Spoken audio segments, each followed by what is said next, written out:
Enquanto muitos se preocupavam em manter os rituais e proteger as tradições, ele se entregava a algo maior. Seu coração ardia quando ouvia falar daquele Jesus que os líderes haviam crucificado, mas que seus seguidores diziam estar vivo. E quanto mais ele ouvia, mais compreendia que sua vida nunca mais seria a mesma. Os apóstolos precisavam de homens de confiança, pessoas que não apenas servissem à igreja, mas que estivessem dispostas a viver e talvez morrer por essa causa. E Estevão, sem saber, já estava sendo preparado para um chamado que mudaria para sempre o rumo da sua história. Os seguidores de Jesus cresciam a cada dia. Eram pescadores, viúvas, estrangeiros, cobradores de impostos e até sacerdotes que começavam a enxergar a fé com novos olhos. Mas com esse crescimento, novos desafios surgiram. Alguns grupos dentro da própria comunidade começaram a se sentir esquecidos. As viúvas helenistas, que haviam deixado suas cidades e seus costumes para seguir o caminho de Cristo, não estavam recebendo a mesma atenção que as viúvas judias. Murmúrios surgiam e o descontentamento ameaçava minar a unidade do povo de Deus. Os apóstolos, homens que haviam caminhado com Jesus, perceberam que não podiam fazer tudo sozinhos.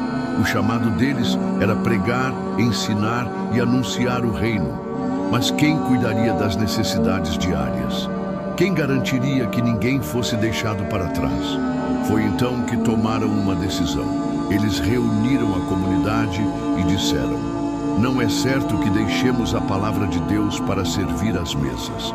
Escolham entre vocês 7 homens de bom testemunho, cheios do Espírito e de sabedoria. Eles cuidarão dessa missão. O murmúrio cessou. Todos se entreolharam, como se tentassem adivinhar quem seriam esses escolhidos. Entre os nomes que ecoaram naquela reunião, um se destacou com força: Estevão. Ninguém duvidava da sua fé. Era um homem íntegro, de olhar firme e palavras inspiradoras. Quando falava de Jesus, era como se sua voz carregasse algo além da sua própria humanidade. Ele não apenas acreditava na mensagem do Evangelho, ele vivia essa verdade. E quando impuseram as mãos sobre ele e oraram, algo dentro dele mudou. Não era apenas um título, não era um simples serviço, era um chamado. Mas o que ninguém sabia era que Estevão não havia sido escolhido apenas para servir. Deus tinha planos maiores para ele. E enquanto cuidava das necessidades da igreja, seu nome começava a se espalhar, atraindo atenção, tanto de amigos quanto de inimigos. O tempo passou e Estevão não era mais apenas um servidor de mesas. O chamado que recaíra sobre ele era maior do que qualquer um poderia imaginar. Ele não se contentava em apenas distribuir alimento aos necessitados. Suas mãos estavam a serviço de algo muito mais poderoso. Por onde passava, falava sobre Jesus com uma convicção que fazia os corações queimarem. E não era só isso. Milagres começaram a acontecer. Doentes eram curados. Pessoas o ouviam e sentiam algo diferente, algo que nem mesmo os mestres da lei conseguiam explicar. Jerusalém começou a prestar atenção. O nome de Estevão circulava nas praças, nas sinagogas, nos corredores dos estudiosos da Torá. Quem era esse homem que falava com tamanha ousadia? Como alguém que não era sacerdote nem fariseu podia expor as Escrituras com tanta autoridade? Os líderes religiosos começaram a vê-lo como um problema. Ele não apenas falava de Jesus, ele mostrava que as Escrituras apontavam para ele. Para aqueles que passavam a vida estudando e ensinando a lei, isso era inadmissível. Foi então que os primeiros debates começaram. Alguns dos judeus helenistas das sinagogas tentaram confrontá-lo, discutir com ele, desmontar sua pregação. Mas quanto mais tentavam, mais se viam derrotados. Estevão não falava por si mesmo. Cada palavra que saía de sua boca carregava uma sabedoria que não vinha dos homens. Eles não conseguiam refutá-lo, e isso os enfurecia ainda mais. Se argumentos não eram suficientes para silenciá-lo, Talvez outra abordagem funcionasse. Alguns homens começaram a sussurrar entre a multidão, espalhando acusações. Diziam que Estevão blasfemava contra Moisés, que falava contra Deus, contra o templo, contra tudo o que era sagrado. O rumor se espalhou como fogo em palha seca, e antes que ele pudesse perceber, o cerco estava fechado. As ruas que antes ecoavam suas palavras agora vibravam com gritos de revolta. De repente, mãos se estenderam, puxaram-no com força. Ele foi arrastado para fora, para onde estavam levando Estevão. Ele sabia que aquele momento chegaria, mas o que o esperava diante do Sinédrio era algo que mudaria tudo. A multidão empurrava Estevão pelas ruas de Jerusalém, gritando acusações, enquanto o pó se levantava ao redor deles. Os rostos que antes o ouviam com admiração agora estavam cheios de fúria. Os rumores haviam feito seu trabalho. Ele não era mais um pregador cheio de sabedoria e poder, pelo menos não aos olhos daqueles que o julgavam. Agora, ele era um homem acusado de blasfêmia, um perigo para a fé, um traidor das tradições. O destino dele já estava traçado. Ele foi arrastado até o Sinédrio, o mesmo conselho que um tempo atrás decidiram o destino de Jesus. Os anciãos e mestres da lei estavam sentados em um círculo solene, suas vestes longas e seus semblantes fechados. Entre eles, líderes das sinagogas que haviam sido derrotados por Estevão em debates dias antes. Agora tinham sua chance de calá-lo de vez. Testemunhas falsas foram chamadas para falar contra ele. Um a um, eles apontavam e diziam: "Este homem não para de falar contra este santo lugar e contra a lei. Nós o ouvimos dizer que Jesus de Nazaré destruirá este templo e mudará os costumes que Moisés nos deixou." Aquelas palavras tinham peso. Atacar o templo era como atacar o próprio coração da fé judaica. A acusação era grave. Enquanto as vozes ecoavam na grande sala do Sinédrio, algo inusitado aconteceu. Os juízes, os sacerdotes, até mesmo os que o acusavam, começaram a notar algo diferente. O rosto de Estevão brilhava, não de suor ou medo, mas de uma luz que não era deste mundo. Parecia o rosto de um anjo. O sumo sacerdote, intrigado, finalmente falou: "Essas acusações são verdadeiras?" Um silêncio tomou conta do lugar. Todos esperavam que ele se defendesse, que tentasse salvar sua própria vida. Mas Estevão não estava ali para se defender. Ele não imploraria por misericórdia. Ele faria algo muito maior. O salão inteiro prendeu a respiração quando ele ergueu os olhos e começou a falar. O salão do Sinédrio estava em silêncio. O sumo sacerdote esperava por uma resposta, os acusadores aguardavam qualquer sinal de medo e os anciãos mantinham os olhos fixos no homem à sua frente. Mas Estevão não tremia, não desviava o olhar, não abaixava a cabeça, pelo contrário, seu rosto brilhava como se algo dentro dele queimasse mais forte do que o medo da morte. E então ele começou a falar, mas não se defendeu, não tentou negar as acusações. Ele fez algo que ninguém esperava. Com uma voz firme e segura, Estevão começou a contar uma história. Não qualquer história, mas a história do próprio povo que o julgava. Ouçam, irmãos e pais. E com essas palavras, ele voltou séculos no tempo, à promessa que Deus fizera a Abraão, ao chamado para deixar sua terra e seguir para um lugar desconhecido. Ele falou de Isaac, de Jacó, dos 12 patriarcas. Lembrou de José, vendido por seus próprios irmãos, mas exaltado por Deus no Egito. Cada palavra carregava peso, como se ele estivesse tirando as camadas de orgulho dos corações à sua volta. Ele continuou: Moisés, o libertador, aquele que tirou Israel da escravidão, mas que foi rejeitado por seu próprio povo. O bezerro de ouro no deserto, a rebeldia, os profetas que Deus enviou e que foram perseguidos. Cada nome que mencionava era como uma peça de um grande quebra-cabeça. E quando finalmente a imagem se formou, ficou claro o que ele queria dizer. A história sempre foi a mesma. O povo de Deus sempre rejeitou aqueles que ele enviava. O ar ficou pesado. Alguns ali começaram a se inquietar, trocando olhares desconfortáveis. Estevão ainda não tinha terminado. Ele ergueu a voz e, desta vez, suas palavras cortaram como lâminas. Vocês são duros de coração. Sempre resistem ao Espírito Santo. Assim como seus pais, vocês também perseguem os que Deus envia. E agora, vocês traíram e mataram o justo. Os olhos do Sinédrio se arregalaram. Um calor subiu pelo salão. O que ele acabara de dizer era uma sentença contra aqueles que o julgavam. E a reação não demoraria a vir. O silêncio que dominava o Sinédrio foi substituído por um murmúrio inquieto. Alguns líderes se remexiam em seus lugares, os dedos crispados sobre os braços das cadeiras, os olhos faiscando de fúria.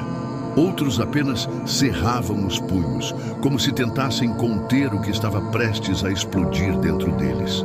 Mas Estevão não parou. Ele não recuou, não se acovardou diante do ódio que começava a tomar forma ao seu redor. Ele os encarava, um por um, sem medo. Vocês receberam a lei por meio dos anjos, mas não a obedeceram. A acusação caiu como uma pedra no centro de um lago, fazendo as ondas se espalharem por todo o salão. Eles, os guardiões da fé, os mestres da lei, estavam sendo denunciados por um homem que nem sequer fazia parte do conselho. Isso era inadmissível. O sumo sacerdote se ergueu abruptamente, sua túnica esvoaçante enquanto sua voz ecoava no salão. Mas Estevão não o ouviu. Seus olhos não estavam mais ali. Ele ergueu o rosto, como se visse algo além das paredes frias e cheias de julgamento ao seu redor. E então, o impensável aconteceu. Seus lábios se entreabriram e sua voz saiu em um sussurro carregado de assombro e reverência. Eu vejo os céus abertos e o Filho do Homem em pé à direita de Deus. O efeito foi imediato. O Sinédrio explodiu.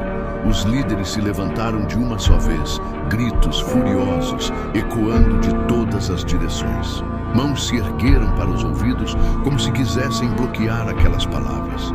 Blasfêmia! Rugiram alguns. Silencia esse homem! Berraram outros. Eles já haviam ouvido demais. A fúria que queimava neles precisava de um escape. E só havia uma forma de calar Estevão para sempre. O salão do Sinédrio se transformou em um mar revolto. Gritos ecoavam de todos os lados, vozes se sobrepunham em ira e indignação. O nome de Deus estava na boca de todos, mas não em adoração, e sim em fúria. O que Estevão acabara de dizer era inaceitável. Ver os céus abertos, ver Jesus, aquele homem que eles crucificaram à direita de Deus. Não havia insulto maior para aqueles que governavam o templo. Os juízes não esperaram por mais nada. Não haveria julgamento, não haveria sentença formal. Eles não precisavam. Seus corações já haviam decidido o que fazer. Como feras selvagens, avançaram sobre Estevão, agarrando seus braços, puxando-o para fora do salão com brutalidade. O barulho dos pés, arrastando o pó das ruas, se misturava aos gritos raivosos da multidão, que já começava a se formar do lado de fora. Eles o levaram para longe, para fora dos muros da cidade. Sempre era assim. Um homem condenado à morte não poderia morrer dentro de Jerusalém.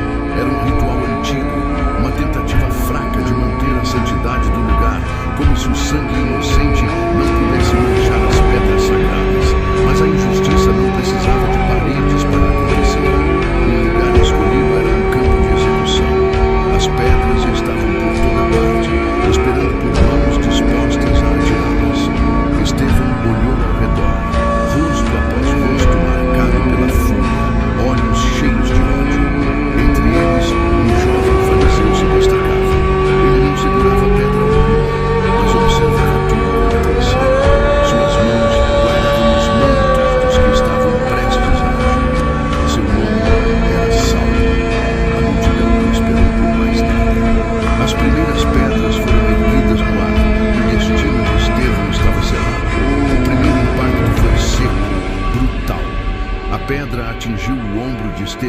arrancando um gemido baixo, mas ele não caiu.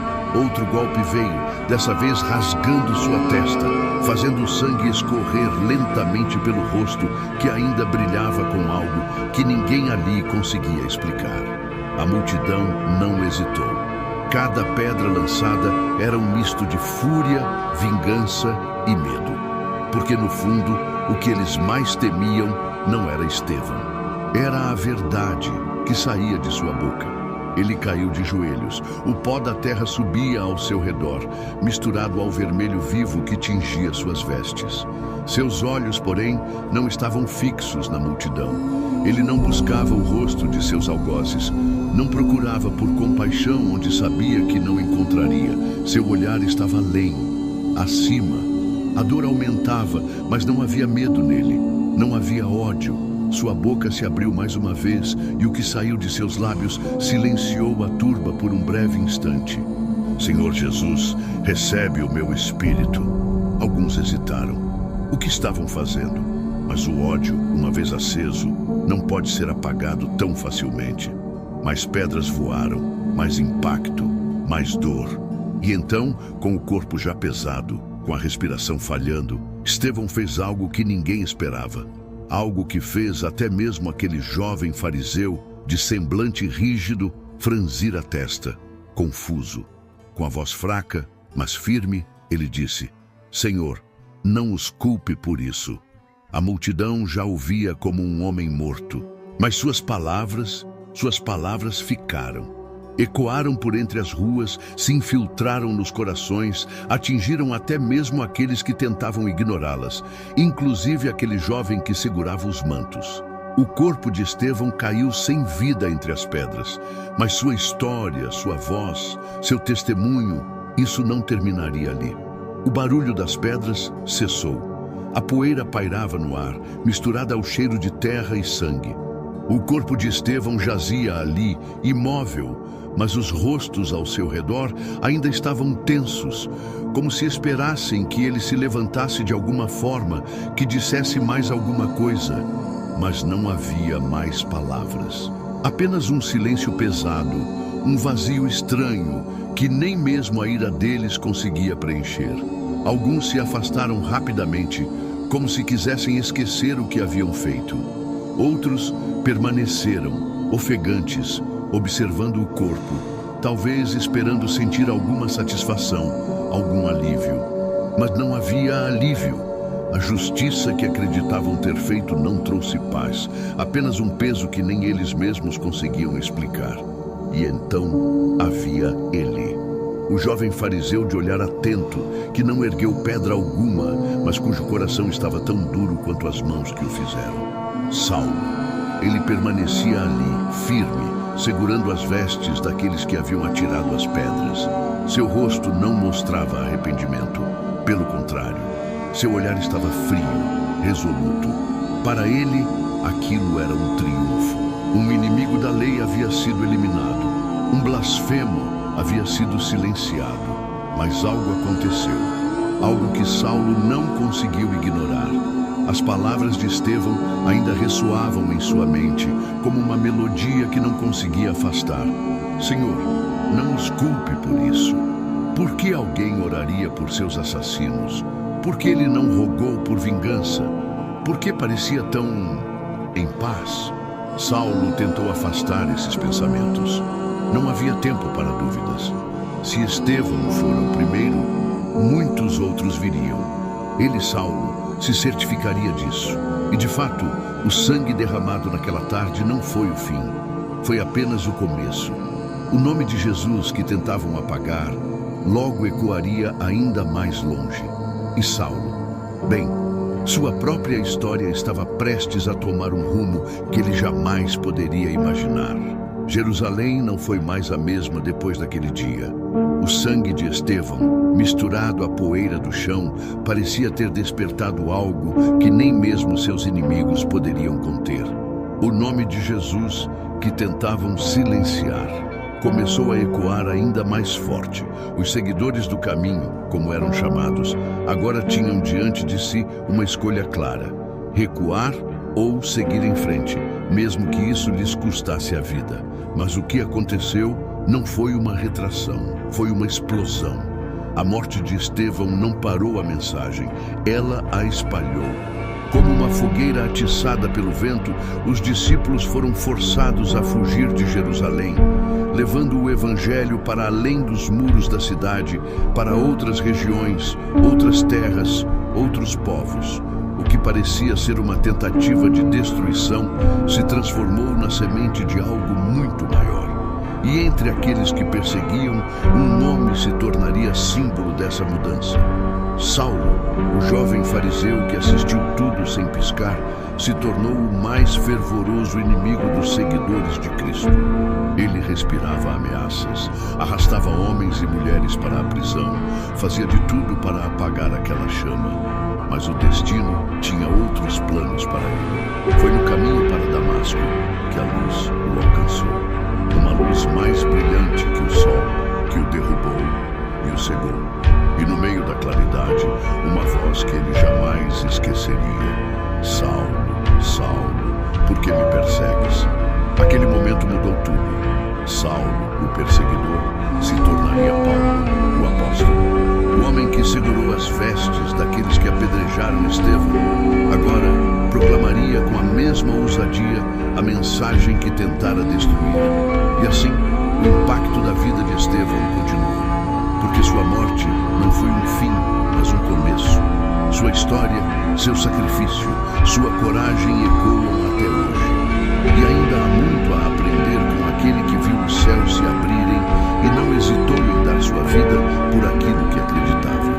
A poeira de Jerusalém já havia se assentado, mas o nome de Estevão continuava vivo. Ele não foi apenas o primeiro mártir da igreja, foi um marco, um testemunho de que a fé verdadeira não pode ser silenciada, nem mesmo pelas pedras da intolerância. Seu sangue, derramado naquele dia, não foi um fim trágico, mas um começo poderoso. E a história seguiu seu curso, como um rio que ninguém poderia represar. Os discípulos que fugiram de Jerusalém levaram consigo mais do que lembranças. Levaram o fogo que Estevão carregava no coração. A mensagem de Cristo atravessou terras, cruzou fronteiras, alcançou os confins da terra. Estevão se foi, mas seu impacto nunca desapareceu. Ele foi a semente que, ao ser lançada ao solo, morreu para dar fruto. E o que podemos aprender com ele? Primeiro, que a verdade tem preço. Estevão poderia ter se calado, poderia ter recuado, mas escolheu a fidelidade em vez da segurança. Ele entendeu que há algo maior que a própria vida, a missão de anunciar a esperança, mesmo quando tudo está contra nós. Também aprendemos que o mal nunca tem a última palavra. Aquele jovem fariseu, Saulo, que consentiu em sua morte, tornou-se o maior pregador do Evangelho. O perseguidor virou proclamador. O que parecia uma derrota transformou-se em uma das maiores vitórias da história da fé. Mas, acima de tudo, Estevão nos ensina sobre perdão. No seu último suspiro, não pediu justiça. Não rogou para que Deus castigasse seus inimigos. Ele escolheu amar, escolheu orar pelos que o apedrejavam, como Cristo havia feito antes dele. E talvez essa seja a maior lição. A fé verdadeira não se defende com violência, nem se impõe com força. Ela se prova no amor, na coragem e na entrega. Porque no fim das contas, aqueles que vivem para Deus nunca morrem de verdade. Eles apenas começam uma nova história. Se você gostou da história de Estevão e quer continuar acompanhando outras histórias de fé e superação, não deixe de curtir esse vídeo e compartilhar com quem você ama. E claro, inscreva-se no canal para não perder nenhum conteúdo novo. Juntos, vamos explorar mais lições poderosas da Bíblia.